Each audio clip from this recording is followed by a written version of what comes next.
اتحادیه عالي شورا په نوم باندې دا یادېږي. دې کې د پاکستان څومره کیمپونو اوسېدونکي دي، د ښاري اوسېدونکي دي، په دې کې تاجران دي، ترانسپورټران دي، علما دي، د هرې قبیلې سره سټوډنټان دي، دا ټول په دې کې شامل دي. او یو شورا جوړه شوې ده چې دا شورا خپله دلته د افغان کنسولیټ سره، د کمیشنریټ سره، د انسیار سره دا رجسټر ده.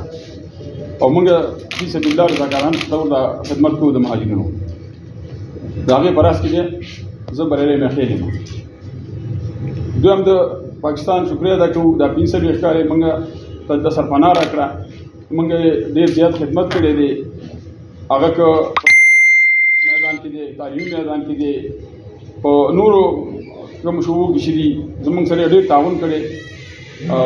موږ د پاکستان د حکومت مشکور یو. دا 65 کاله میزباني دا په تاریخ کې ډېره بېسارې او بې مثاله ده.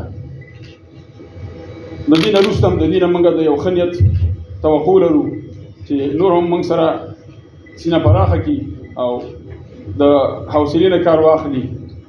انشاءالله چې موږ ټول افغانان دې ته وادار یو او تیار یو چې لاړ شو وطن ته. خو لږ وخت به غواړي، ټایم به غواړي، یو ترتیب به غواړي چې په هغه ترتیب باندې موږ لاړ شو. زموږ پاکستان د حکومت نه دا خواهش دی. هغه خپل مشکلات ته راځو چې زموږ کوم مشکلات دي.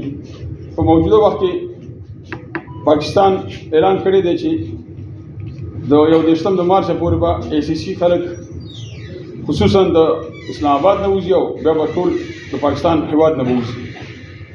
دا ډېر کم وخت دی او دغه وخت دا خو چې ځي نو دا خلک خو وزرې نه لري چې په هوا والوځي. لاره ورته تورخم بنده ده. هغه خلک چې په خپله خوښه تلل، په خپله مرضۍ تلل، هغوی ته هم لاره بنده ده. او هغه خلک چې د دوی په زور او فشار باندې تلل هغه هسې هم نه تلل او لاره ورته بنده شوې ده. نو د دې خلکو نه زموږ دا خواهش دی چې یو خو دوی دا د تورخم لاره خلاصه کړي. کوم خلک چې په خپله خوښه په خپله مرضۍ ځي چې دوی د سهولت برابر وي که نه. ځکه همیشه دا سلسله د واپسۍ دا نه ده بنده شوې، دا روانې او دوی دا سټارټ کړی. یو خوا ته ډېر ډنډ ورکړه، دویم خوا ته چې دې لاره ورته بنده کړه. نو زموږ خواهش دا دی چې تورخم لاره د دې خلکو دپاره خلاصه کړي او په خوا کې د دواړو ولسونو چې کومې ستونزې دي، کوم مشکلات دي، دا غاړه دې غاړه، نو هغې هم ډېر لوی مشکلات سره لاس و ګرېوان دي. ځکه دا هغه غاړه دې غاړه ولسونو چوله چې دا ټول هم د دې تورخم د لارې نه چې دی بلیږي. نو تجارانو ته چې کوم نقصان ورسېده، ترانسپورټرانو ته چې کوم نقصان ورسېده، هغه د چا نه پټ نه ده، ټولو ته معلوم دي. او په مجموع کې چې دواړه ملکونو ته چې کومه اقتصادي ضربه ورسېدله هغه هم ټولو ته معلومه ده. خو موږ په دې نه پوهېږو چې دا دومره تاوانونه چې رسېږي، دا کوم تاوانونه چې اوس موجوده موږ او تاسو ټولې مشاهده کوو او ګورو، نو آیا د دې تورخم د ګیټ بندېدلو ګټه به دې تاوانونه ډېرې وي چې دا بند دی، ګټه یې زیاته ده. نو زموږ دا خواهش دی چې موږ ګورو تاوان یې ډېر دی، ګټه یې نه ده. نو پکار دی چې ګیټ خلاص شي د دواړو ولسونو تر مخه. او دا یو قسم دا بندېدل هغه محبت په ځای باندې نفرتونه خوري او د محبتونو لارې بندې کړي دي. نو مهمه خبره زموږ دغه ده چې دا کار وشي. دغه ACC کار دغه د 24 تاریخ ورکړی دی، دا ډېر کم وخت دی او دوی تقریبا دا 43 کاله دلته اوسېدلي دي. د دې خلکو واپسي په دې کم وخت کې ناممکنه ده. زموږ دا خواهش دی چې پاکستان جمع یونیسیار او جمع افغان ګورنمنټ او سره زموږ د شورا مشران دې کېني، پاکستان یو کال وخت ورکړي ورته. پاکستان افغانانو ته دغه ACC خلکو ته یو کال وخت ورکړي.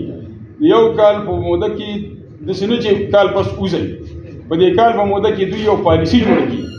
دغه څلور اړخیزه غونډه جوړه کړي چې کوم نومونه مو واخیستل، دوی یو پالیسي جوړه کړي او هغه پالیسي ته بیا وخت وټاکي چې دومره وخت کې به دا پالیسي موږ تطبیقوو. نو افغانان به ذهني طور دې ته تیار شي چې ولا دا پالیسي جوړه ده، نو اوس موږ له تل پکار دي په دې یو کال کې به پالیسي جوړه شي او یو کال نه وروسته به هغه بیا نافذ العمل وي هغه پالیسي.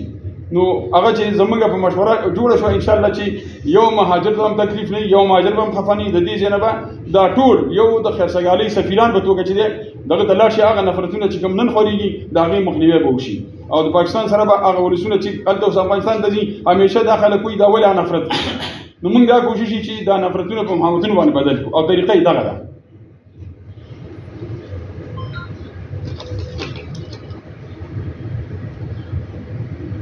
بل د مهاجرونو روزګارونه دي د دې تجاران دي ترانسپورټران دي د 40 کالو روزګار دا په یو میاشت کې راغونډول دا هیڅ امکان نه لري دا د امکان نه لري خبره ده دا عقل هم نه مني. نو خواهش دا دی چې دا د په همغه پالیسۍ لاندې دا ټول خلک لاړ شي. بل زمونږ هلته خو تاسې ټول پته ده چې زمونږ په لوڼو باندې د تعلیم دروازې بند دي. نو زمونږ دا خواهش دی چې دلته کوم بچي زمونږ سبق وي بچي زمونږ سبق وي د دې دپاره دی هغه خلک چې والدین دلته موجود دي او دې بچي سبقونه وي نو د دې خلکو دغه استثنا ورکړي دا خلک دې نه وباسي دا خلک دې ځکه چې هلته دروازې بندې دي تعلیم نو زمونږ د تعلیم مخه نیول کېږي او تعلیم مخه یو قوم چې وژني نو د هغه نه تعلیم والی په خپله چې هغه مړ دی که ژوندی هم دی نو مړ دی. نو زمونږ دا خواهش دی چې زمونږ ته د تعلیمي ساحه فراخه کړي او زمونږ د والدین ته هم دا چانس ورکړي د بچو په وجه باندې د دې مسؤلیتونه ورکړي او پاتې شي. بل د اسلام آباد او د پنډۍ مهاجرین چې دي دا ډېر پر امن خلک دي هغه دننه په ښارونو کې اوسېدلي دي هغه د کرایم او جرایم او د دې نه ډېر پاک خلک پاتې شوي دي خپل روزګارونه کوي کارونه کوي. نو زمونږ دا خواهش دی چې هغې خلکو ته دغه 21 د مارچ ورکړي دا هېڅ امکان نه لري هغه خلکو ته یو طویل المدت ټیم ورکړي چې خیر دی ودې وځي د اسلام آباد نه خو لږ کال یو نیم وخت ورکړي چې دا روزګارونه خپله په قلار راغونډ کړي او اسلام آباد پرېږدي او راځي دي نورو ځایونو کې ته ځای ورکړي.